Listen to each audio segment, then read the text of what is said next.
Okay. Okay, let's try this again. Am I doing anything here? I have no idea. I think I'm recording. I'm using I think it's called a Samson, Simson, I believe. I can't see anything on it, and I bought it a long time ago. Anyway, it looks like a little uh, desktop type three-legged tripod, almost like an old Tokyo Rose, whatever.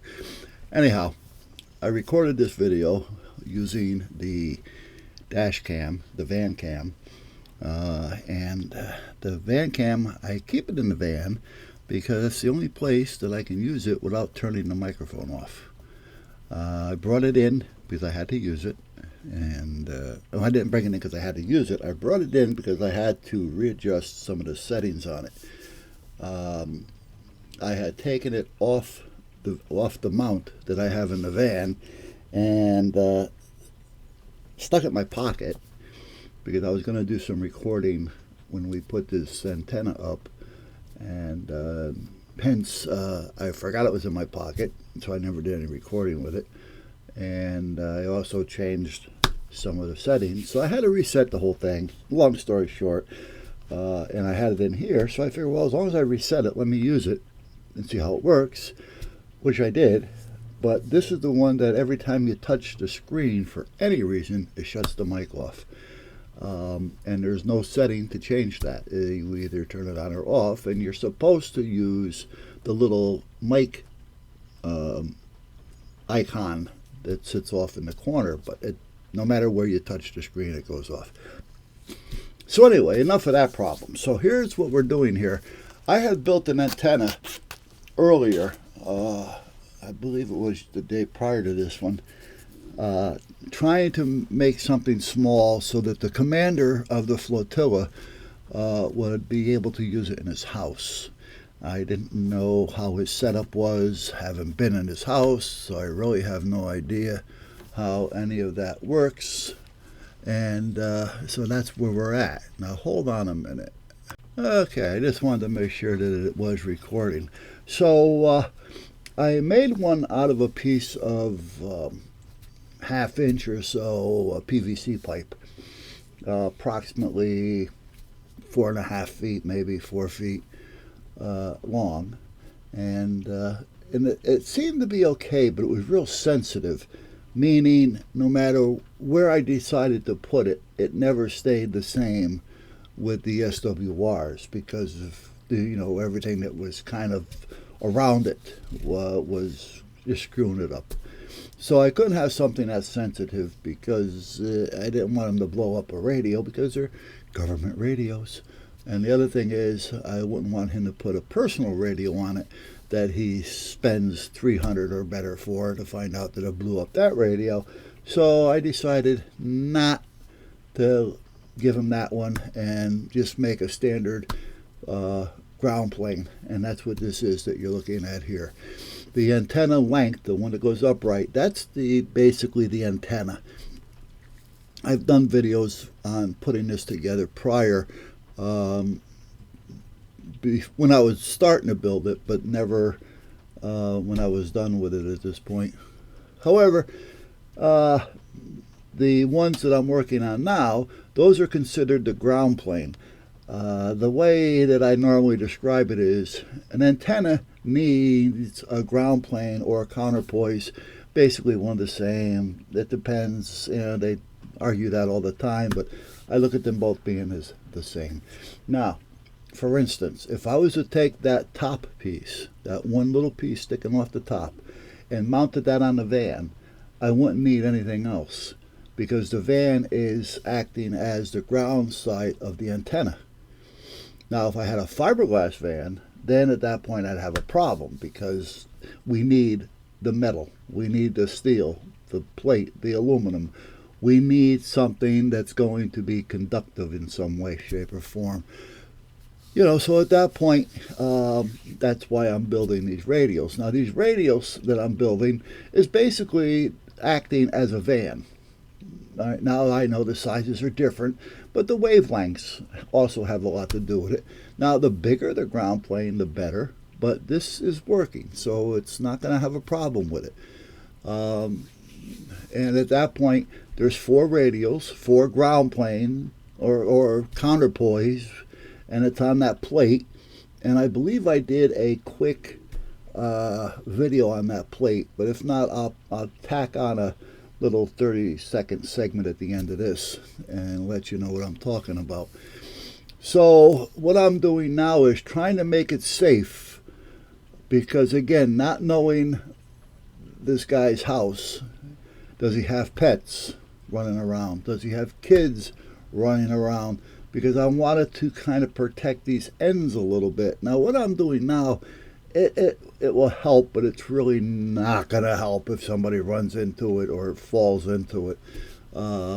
I put different connectors on it, so if somebody were to run into it, with a part of their body, it would bend and break off, which is a good thing. But when it comes to the eyes, the face, you really got to pay attention. So if he was to use this, I would tell him to put those like rubber sponge balls on it or something, so that they can see it, so they have something to see, and it would protect them a little bit if in fact they were to fall into it.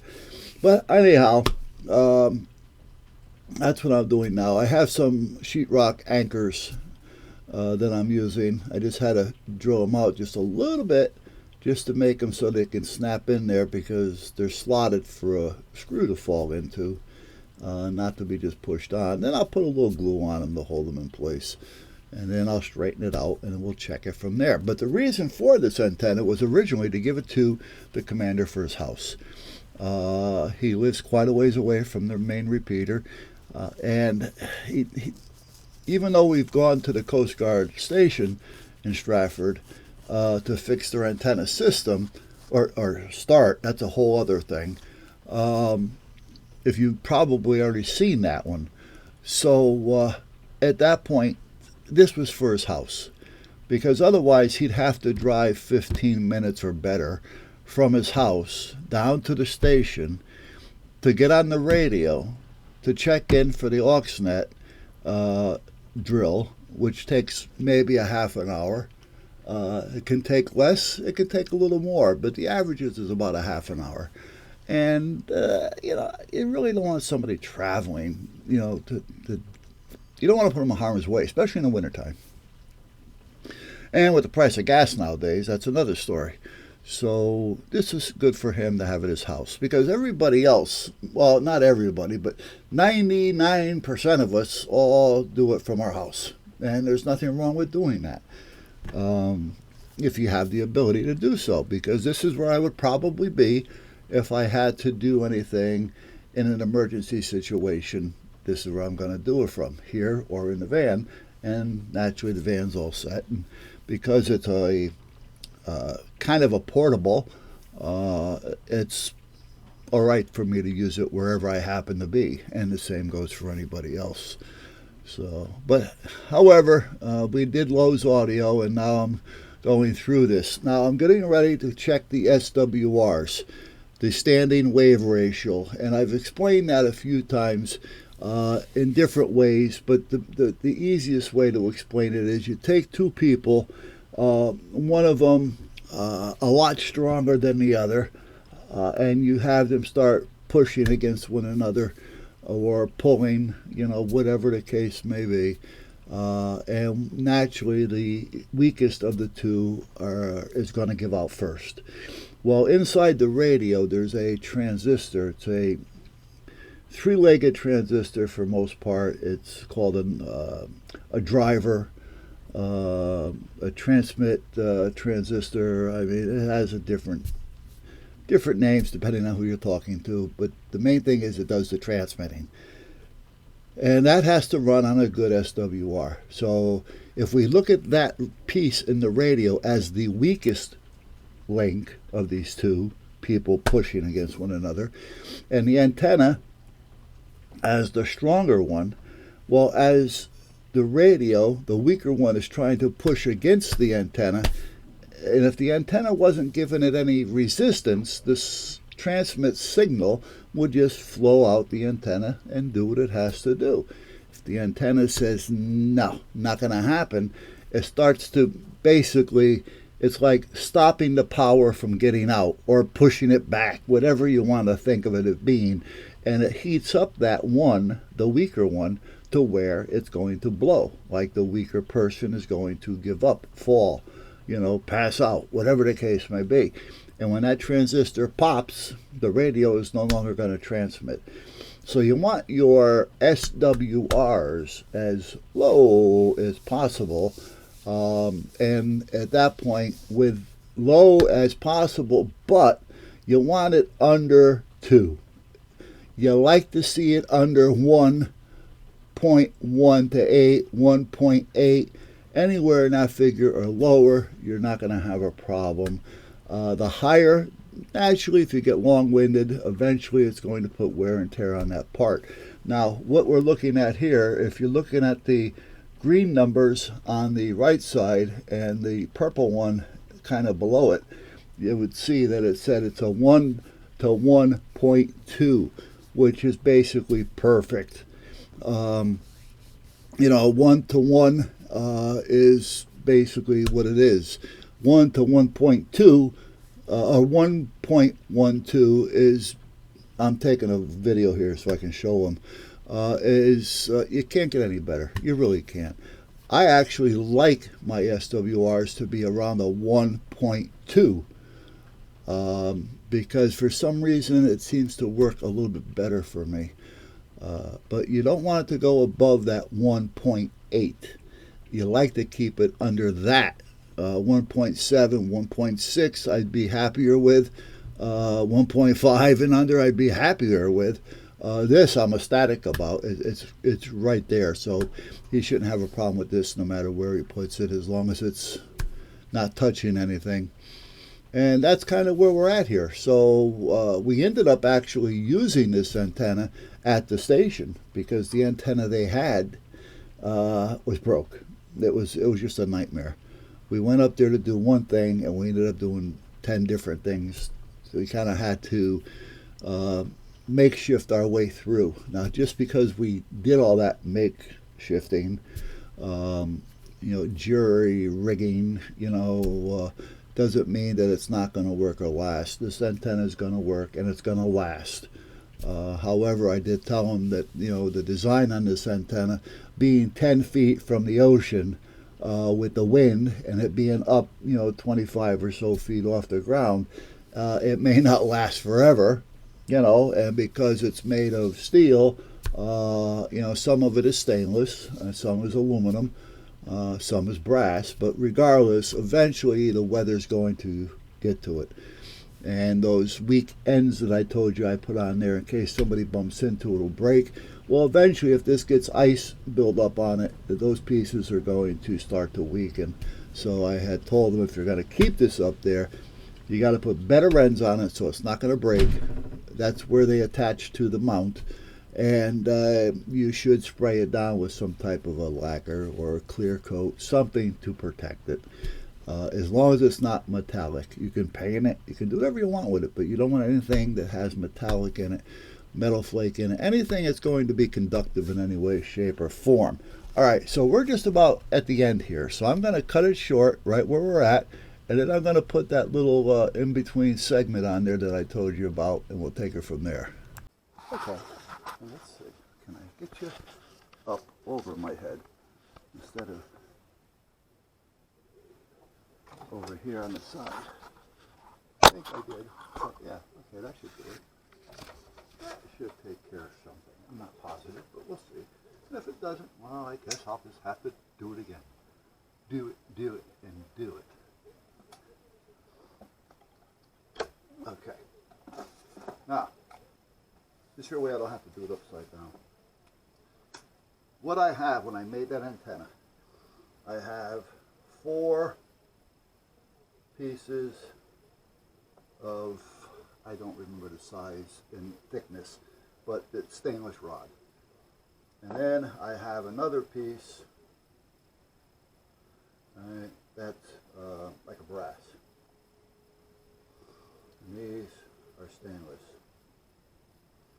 Okay, then I took a plate.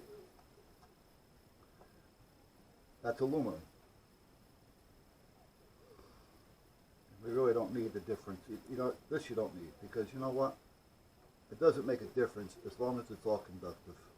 These can be galvanized, these can be stainless, they can all be brass, bronze, you know, whatever, copper. This can be aluminum, stainless, piece of steel. Doesn't make a difference. So as long as we get it together here. Now let's look at this from the side.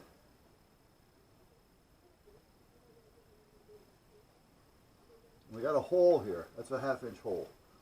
Now, we also have the stud. Now the stud has a little bit of a hex head on the bottom, so you can put a wrench on it. And then you have the threaded part, which is almost, well it is, it's a, what they call an SO239 connection. And if you look inside the bottom of that, you have another connection that goes all the way up and comes out here, which is 3/8 24. This is threaded. Now, looking down on it, we're looking down at that little hexed head thing. Excuse the, what you call it. Then we have that stud coming up, which is this. This is all made of stainless, metal, whatever. But between this and this, there's an insulator in there that you really got to look to see. Because that is preventing this from touching this. So when this comes out from here, if we were to look at that behind the scenes, we'd have the top part, we'd have the bottom part, and we'd have the little insulator popped in there that you're not really seeing, and then we'd have the centerpiece, which is hollow down here, come up to that 3/8 24 thread up here. So when the PL259 connector goes in, which is something like this, this will go up into that, and the threads on this will thread onto that. So that's kind of how that works. So we got a ground there. Now with this 1/2 inch hole, we still have to prevent this 3/8 24 from touching any part of this. So that's what the washer is. A washer comes with this system. And the washer has a little 1/2 inch lip on it, so to speak. So that snaps into this hole, and then the washer goes here like this. So when we screw on the other piece, which is also hex, because you got to be able to put a wrench on it, when you screw this on to that stud coming up here, it's not touching any of the metal parts anywhere around here. Now let me see. I may have a complete one back there. Sure. Let me see. Let me show you.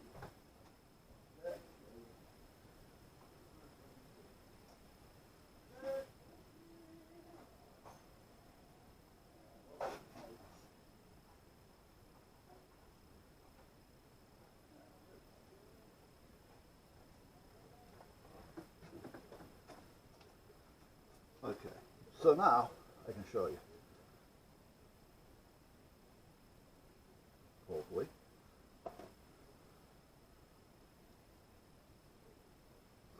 Okay, so when you buy a stud, this is what you're buying. This goes down on here like that. Now if you look down on there, you'll see that white piece down around between here and here. There's like a little white piece. And if you look, well, you're not going to see it down in there, but down in there, it's also down in here. Now that does protect what it does. It isolates the centerpiece here, which is this. This and that are all connected inside. This is the hot, this is the ground, so therefore we can't have them connecting. So this is isolated by that piece in there. It could be white, it could be black, whatever. When you push this up into that 1/2 inch hole, this, which has that little lip on it right there, snaps into that hole. This goes into it like that. So now this can't jiggle around inside that hole and touch anything, because we can't have it touching this. This is hot. This can connect to it. This cannot. This stops that from happening. So this will come up from the bottom through the 1/2 inch hole. This will snap down on it and snap into that hole.